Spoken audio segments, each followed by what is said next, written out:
Shanti.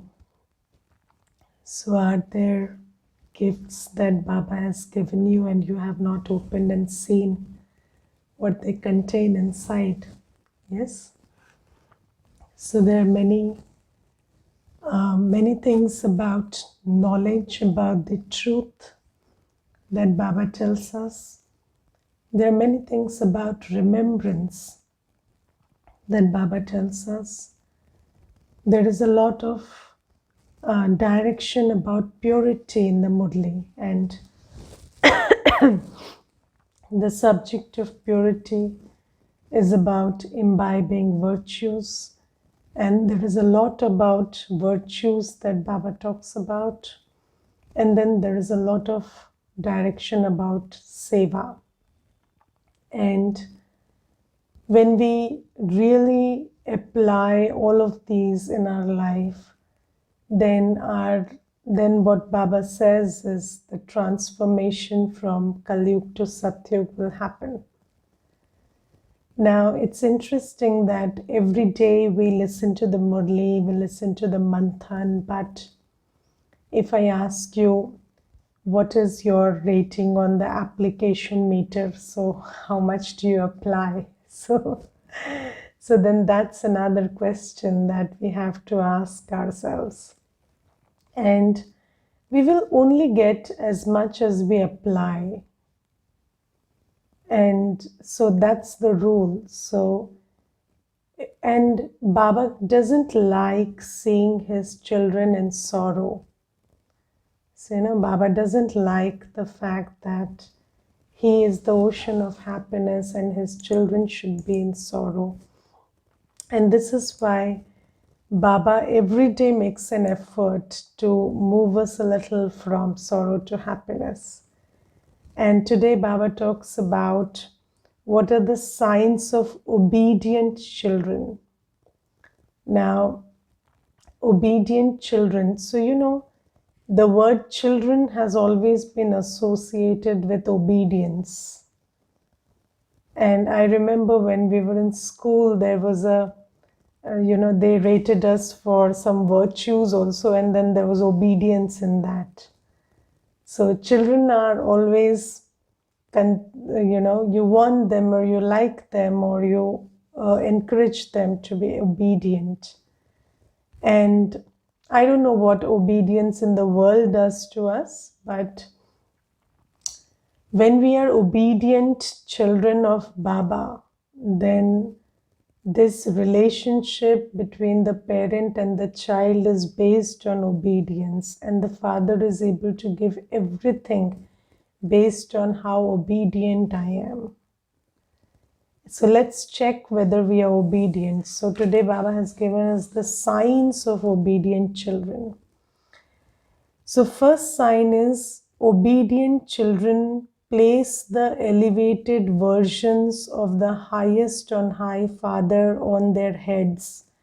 That is, they put them into practice. So, even if the world is saying otherwise, other people are saying otherwise, the circumstances are dictating you to do something else, but you only do what Baba says. That's the sign of an obedient child. And then Baba says their behavior is very royal. They are very patient. And today Baba says that royal people are very patient. They have a lot of patience.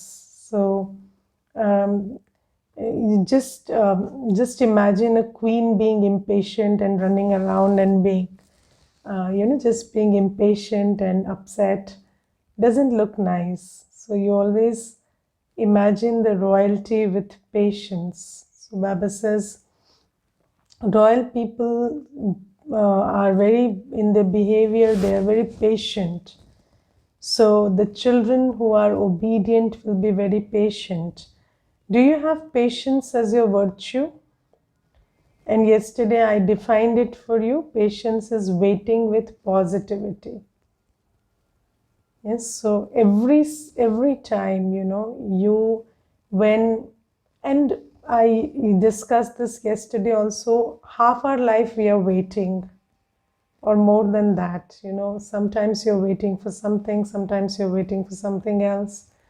So it's always some or the other waiting. So there is a gap of waiting, 1-2 minutes, sometimes it's 1 hour. You are always waiting. And what is the state of your mind at that time? So are you always in positivity and strength and peace? So that's patience. So Baba says that's how you can be royal. So Baba says those who obey Baba, that is, who do as Baba says, they will develop this quality of patience. And then Baba says they have the incognito intoxication of becoming the masters of the world. So, there is this nasha on their faces. So you feel like they are intoxicated about something. So, you sometimes when you talk to somebody, you feel that they are high on something, and it's not just physical things that can get you high, but there is this intoxication that we are becoming the masters of the world will be present in the face all the time. And even if there is nothing that in this mundane world that, that's very expensive or that's very valuable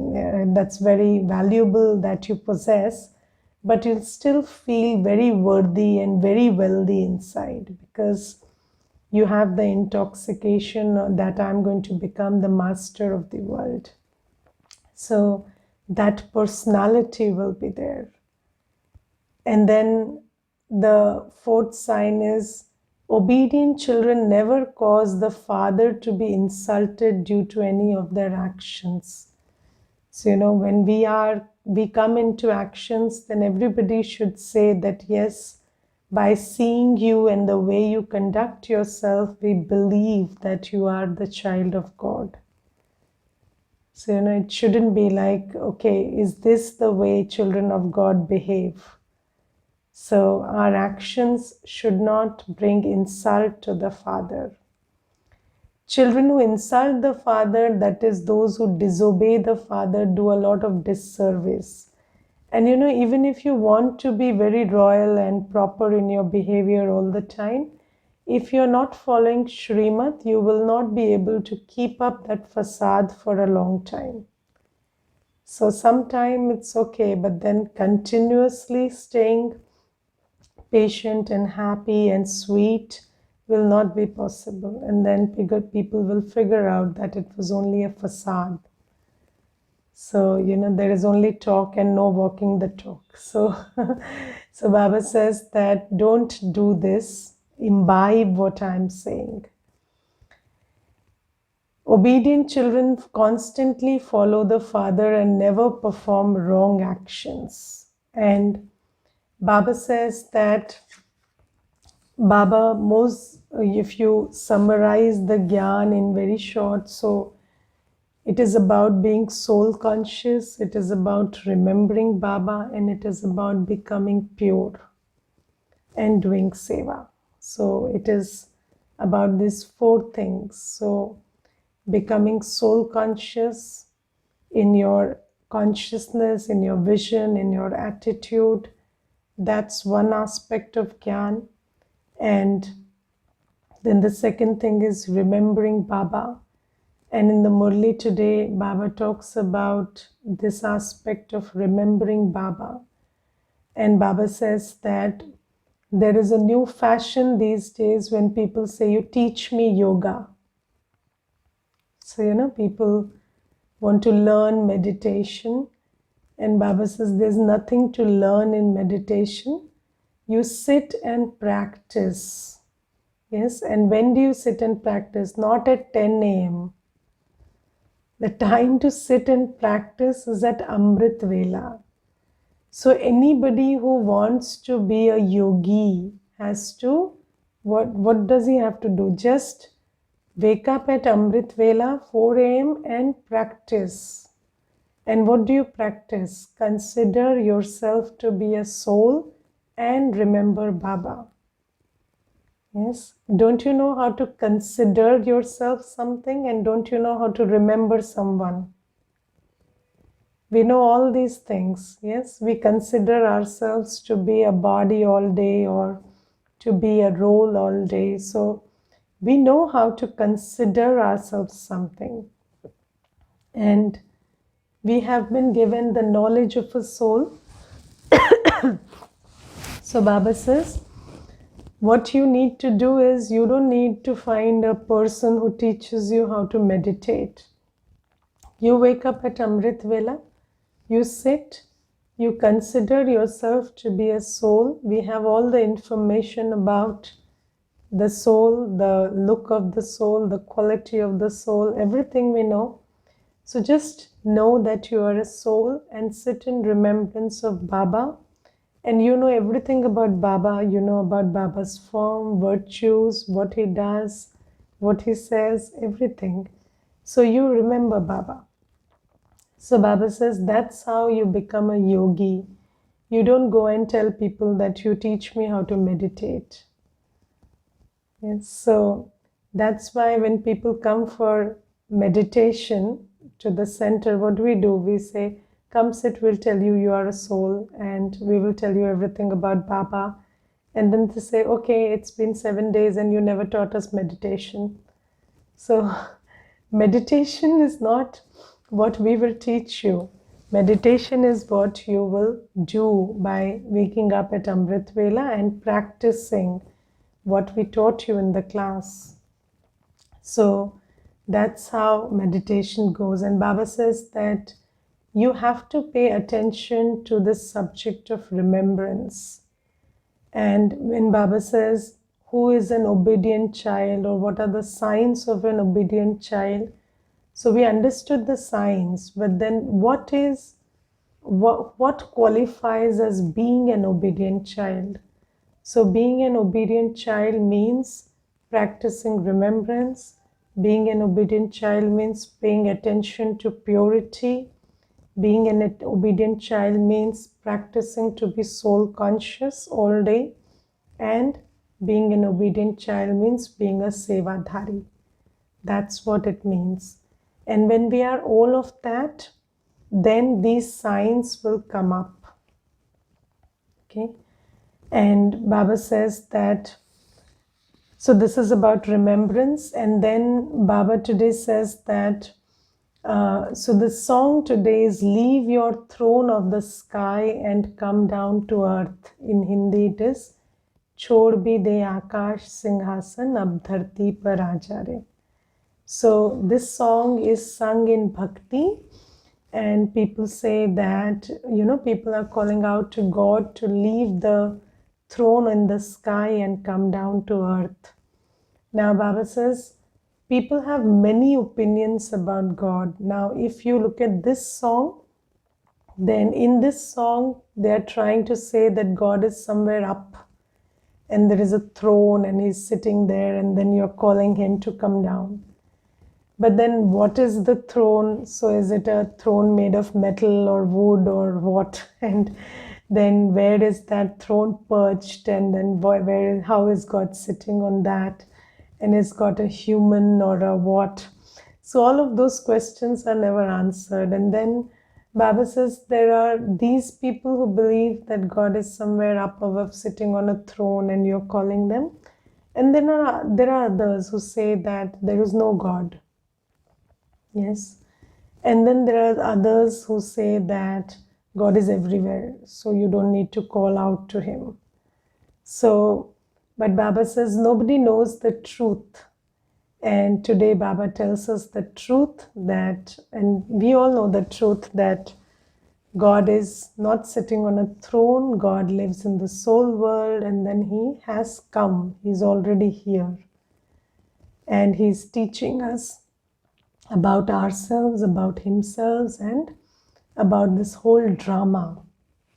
Now, Before I finish this point that Baba is talking about, Baba is talking about remembering Baba and remembering the cycle. Yes, and it is interesting. So, if you look at the different stages of evolution of a butterfly, so, it's a caterpillar and then a pupa, and then the shells break, and then, the butterfly gets released. So, all the stages are so different. And if somebody has not seen the process, you try telling them that this butterfly is the same caterpillar. So you just think about it. You tell somebody that this caterpillar is the butterfly. Will they believe it? It's very interesting, you see, that the different stages are quite different from each other. You look at a seed and you look at a plant. The seed is so different from the plant, and yet they are this one and the same thing. It's just the seed sprouted. And Baba says that I teach you that in a similar fashion, just like in everything in nature has stages of growth. So here also there are different stages. You are a Brahmin today, and what you're doing right now is giving up your vices on the directions of Shiv Baba. And tomorrow you're going to change to an angel and then to a deity. And then that same deity will take 84 births and again come to being a Brahmin. So Baba says, this is the secret of the drama. And you see that in the drama, so this is an aspect of the unlimited drama of 5,000 years. But even when we look at the limited drama, so a day is very different from the night. So all the 4 seasons are very different from each other. Can you imagine summer when it's snowing? Very difficult to imagine summer. And after Gyan, I have tried to feel how gradual every shift in season is. So it's one day after the other, and slowly it gets cold. So slowly, gradually, summer shifts to rain, and then rain to winter. And it's so gradual that sometimes you want to find out the day it shifted. It's very difficult to find out. And such huge transition takes place in a year. And then Baba says that this is about world transformation, and I'm telling you the secret of world transformation, the secret of the world drama. And in this world drama, right now you are sitting with Baba. So this is a special time in the drama when you make contact with the highest consciousness. And then you are taking the knowledge of purity and the power of purity, and you are understanding the attainment of purity. And then when you imbibe purity, then you shift into an angel and then to a deity. And nobody in the world knows these things. So in the Murli today, Baba talks about keeping the secret of the drama in your buddhi. And this is the secret of the drama, that everything changes. So, and look at drama. So we are seeing the scene. So last year in March, nobody knew that an application like Zoom existed. And now there's nobody who doesn't know that an application exists.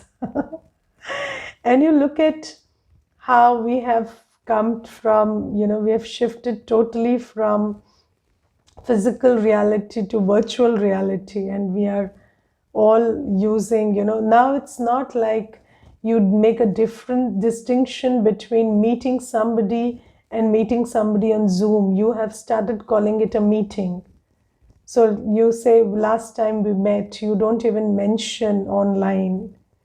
You say, last time we met, this happened, and it's one and the same thing. So you look at the shift in the drama, and this is a shift which nature is bringing about. And what about humanity? Because nature is not as powerful as consciousness. So, nature is the second most powerful thing, or the third most powerful thing, if you say, because Baba is the Almighty, and then consciousness or souls are in the next line, and then there is nature. And we have seen the effect of when nature comes into play. And what about when we come into action? What about when Baba is able to stir something within us to move us? It's very difficult because every day Baba's Murli, and then Baba is trying to stir something within us, and then I don't know whether it moves or not. Sometimes we just stick to our old ways despite everything. But slowly, gradually, we are building up that momentum. And one day, if we all awake and arise, what's going to happen? So Baba says, just think about the shift that's going to happen. And Baba says, that's how drama is. So the drama is divided into parts, and there is a time for everything. And now is the time for you to become pure and create a pure world. Yes, and Baba today says that just like people don't get me, that is, they don't understand who I am and what I do, people don't understand purity and the attainment of purity. And it is very interesting that, let alone the attainment of purity, even this word purity means nothing without Gyan. So you ask anybody, what is purity? They will tell you it is keeping your house clean and your clothes clean and other stuff around you clean. And it has got nothing to do with the stuff lurking inside. And Baba says, I tell you that purity means being devoid of vices. And what are the vices? Lust, anger, ego, attachment, greed. So Baba says, when you have, so Baba gives us two equations. One is, when you are pure, you will become the master of the world. Yes, and then when you're viceless, you're pure. So we have to make effort to do away with all the vices. And when we are viceless, we are pure, then we become the masters of the new world. So Baba is giving this knowledge to us, and then Baba says that nobody understands what the attainment from purity is. So let me read that out to you. Baba says, here too there are so many people with different ideas and opinions. They say it's impossible for human beings to become pure. Yes, people have just said that it is impossible for a human being to be pure, be free from lust and anger and ego and attachment and greed. Do you also think like that? Yes, so at least we think it's possible, yes. So even if we have not done that, but we think that it's possible, and there are others who think it's impossible. So at least even Baba's child of 1 week thinks it's possible. So that's the difference. And then Baba says, how could anyone become pure unless God came? Only God comes and gives you these teachings, and also the temptation of how great the attainment is through this. So Baba gives us the teaching of purity, the truth about purity, what is purity, how you become pure. And he also gives us the temptation that if you become pure, you will become the masters of the world. Yes, is that temptation good enough? Yes, so that's a good enough temptation. And still, we have to think about it and whether we become pure or not. And then Baba says, people don't know what they attain by becoming pure. Who is called impure? The Father explains, those who indulge in vice are impure. People think it's impossible to renounce vice. Tell them that the deities were completely viceless. You should show them the pictures. This world was viceless. When there was purity, Bharat was so wealthy, it was Shivalaya. So Baba says, just to show them the picture of, there is a before and after picture that people show. So before, this is the Bharat, and then when you embrace purity, you take the purity plan, you shift to this after Bharat. So show them the pictures of before and after. And then, I will tell you this one incident. So there was this 60-year-old couple, and then I gave them the class on purity, and then they asked me, but you see, if everybody becomes pure, how will they have children? And then I told them, do you want to have more children? So they said, no. So I said, can you become pure? Let others do what they do, but can you become pure?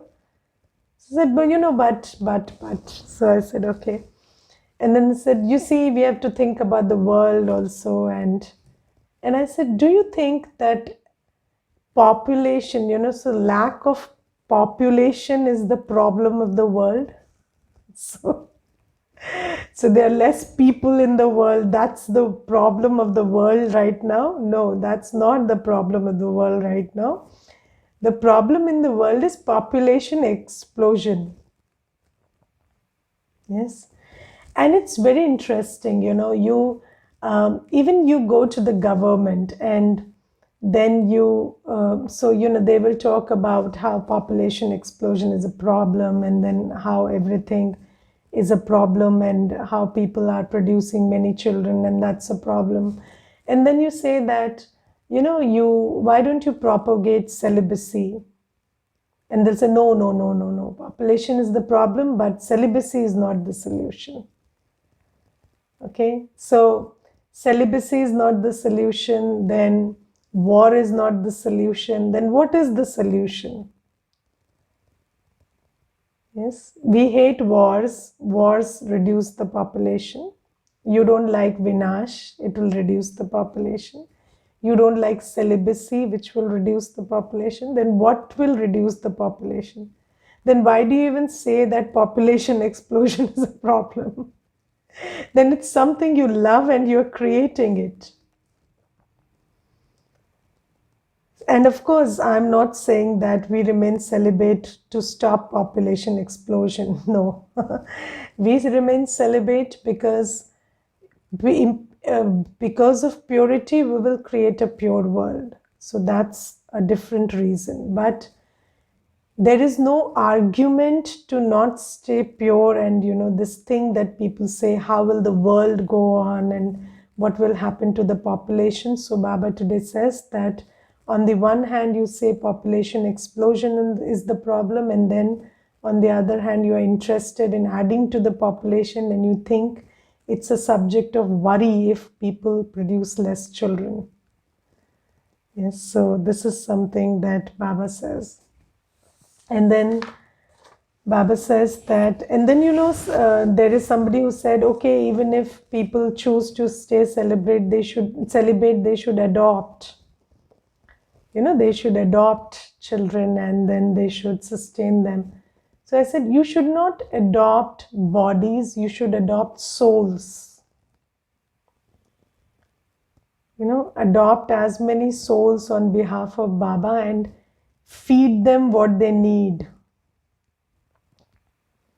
Yes, because it's all about, this. So, this world has so many people, and even if you take care of one person's body, your whole resources will flow into that.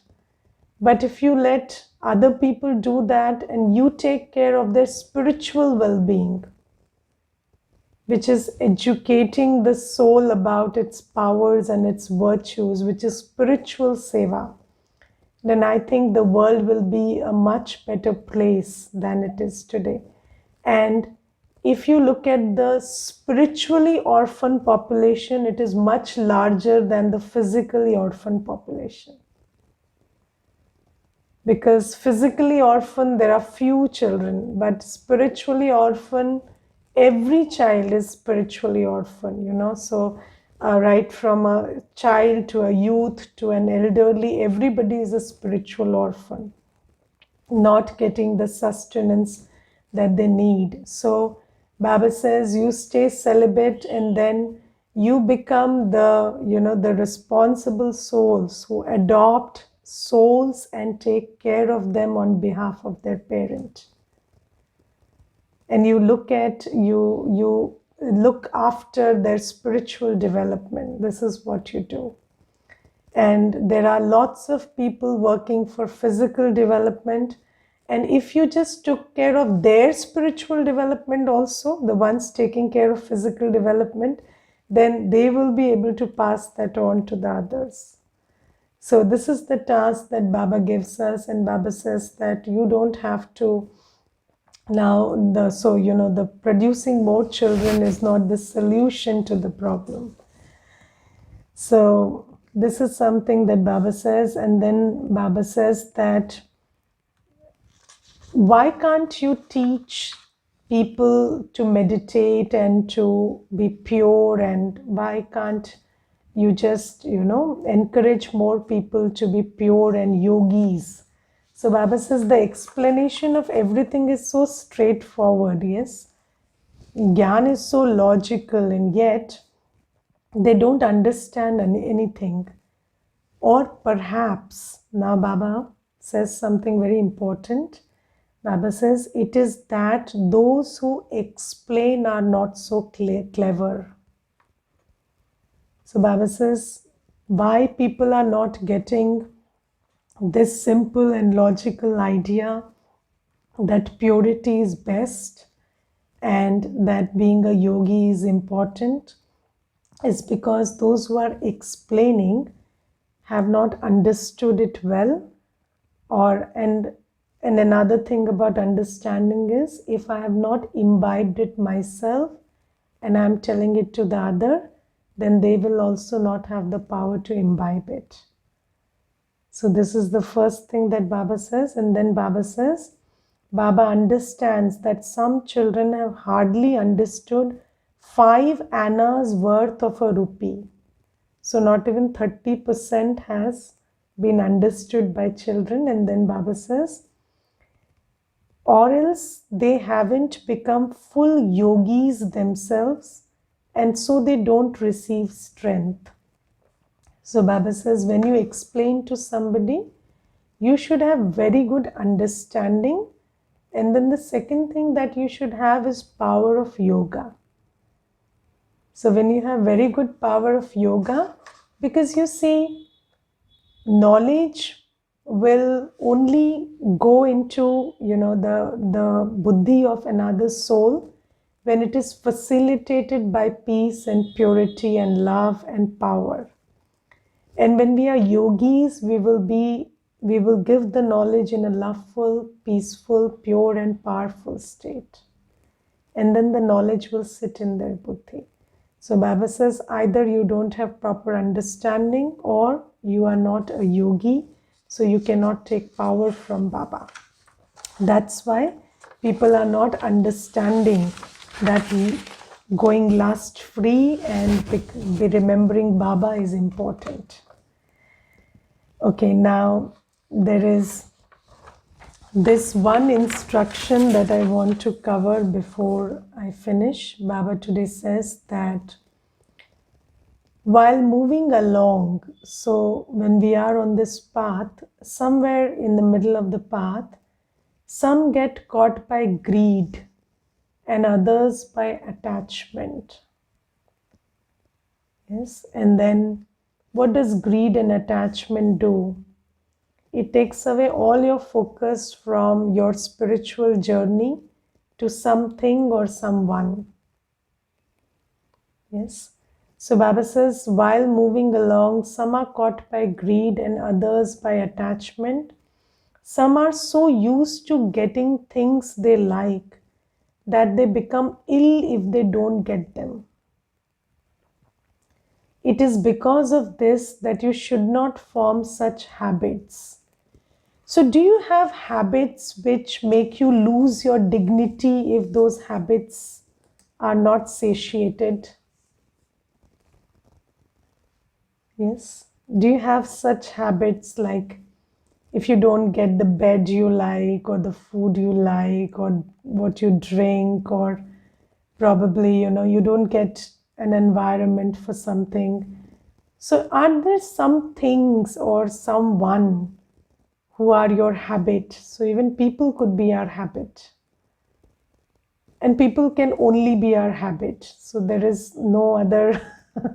So, there are people who we are habituated to, and there are things and there are certain habits, and when the circumstances do not support those habits, then we become ill. That is, we really become very vicious and undignified in our behavior. And I have seen some people who say, if I don't get tea, I will get a migraine. So one tea can make you get a migraine. What kind of a habit have you formed? So, we shouldn't have these habits which make us lose our dignity. Or, some people will say that if I don't eat at a certain time, then, I have some issues, and then I will start feeling very, very hungry and upset and this and that. No, it's not like you don't take care of the body, but then you shouldn't have such habits which make you miserable if you don't get something. So, the soul is the master of the body. And you shouldn't have such habits which make you lose your dignity. And what is your dignity? What is the dignity of the soul? The dignity of the soul is to stay pure, peaceful, loveful, come what may. That's my dignity. I am a soul, and I know how to be peaceful and pure and loveful, come what may. And if I cannot do that much, if I cannot ensure my peace, my purity, my state of love, if something on the external is not received, then that's a very bad state to be in. And Baba says that don't have any greed or attachment, because we are moving very fast towards a time when we will have to let go of everything. So everything and everyone is going to leave, and we are going to part ways. And so we shouldn't have greed and attachment, and we have to work on the habits that we don't even recognize. So make a list of the habits you have. And I need to be very, very flexible. And Dadi Janki ji used to always say that she has a small suitcase in which she can pack everything she needs for life, which is, the essentials are only this much. And then everything else, when you go on seva, you find food, you find whatever. And there is nothing that you have to carry, because you will be okay with whatever you get. So, if we can sum up our life like this, so, in the drama is not designed so that we stay hungry or stay without cooperation, or there will always be cooperation, there will always be people. But they might not be the people you are attached to. And if you are attached to someone, you will not be able to see the other ones who are cooperating with you. Because Baba's instruments are visible only when the veil of attachment is lifted. So you shouldn't have desire for something particular. All your needs will be met. So Baba will ensure that our needs are met. What we really need will always be available. But if we are fixated with desires and attachments and bad habits, habits that make us ill if we don't get it, then we will not be able to see Baba's presence and Baba's help and Baba's support.